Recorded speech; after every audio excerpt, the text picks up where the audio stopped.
What's up guys, it's Jake here from Paintball TV, and today we're going to be talking about what width is on the paintball field and why it's so key in winning games.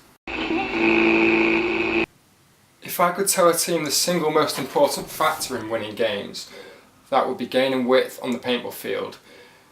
This allows us to shrink the field. So let's say for example we had a player in the Dorito wide, and we had a guy in the snake wide, and they were both on the wrap, so they were looking down the tape and wrapping their bunker.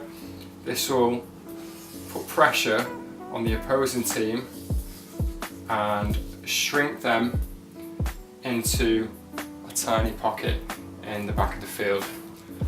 Not only this, shrinking the field allows us to, one, create more space for our players in the centre of the field on those situations where you're up bodies and you're trying to close out the game. So if you have a player in the centre of the field here, they have more space to utilise and to shut down the opposing players and close out the game. And then number two, it suffocates the opponents into their bunkers, which opens up angles in order to eliminate opposing players. So again, the wide players are wrapping their bunkers, they're looking inside and getting these kills where you see the opposing players' packs and backs.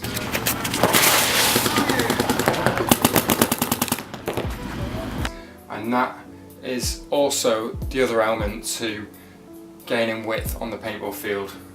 Now that we've spoke about these key elements, what we're going to do now is take you through two different examples of how width can be so useful on the paintball field.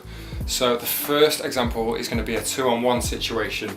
Now, if this is the one in the corner and the two are on the tape line, so you have one there and two in the corner. Now, this one has all this field to play with. He has as much space as these two have at this particular time. Now let's look at the same example, except for this player and this player in the same position, and this player has spread the field instead of going up the Doritos.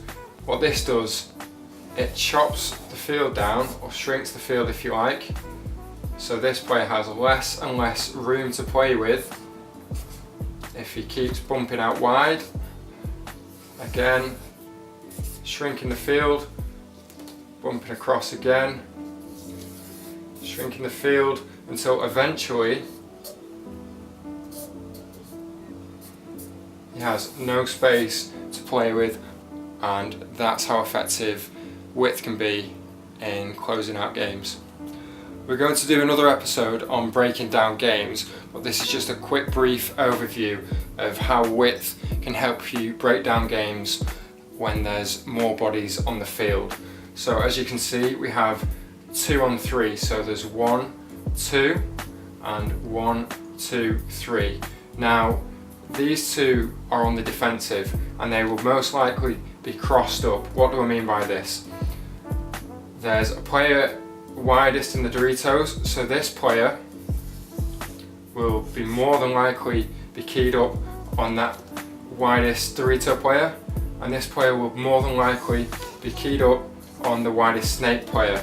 Now you see here, this creates a large pocket in the centre of the field right here for this centre player to ghost these two bunkers, or to ghost the bunkers in the centre of the field and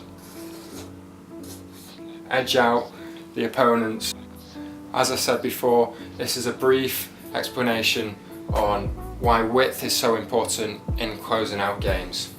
Thanks for watching the video, I hope you enjoyed it. Once again, subscribe to the YouTube channel, like the page on Facebook, we've got more videos coming your way, and I will see you next time.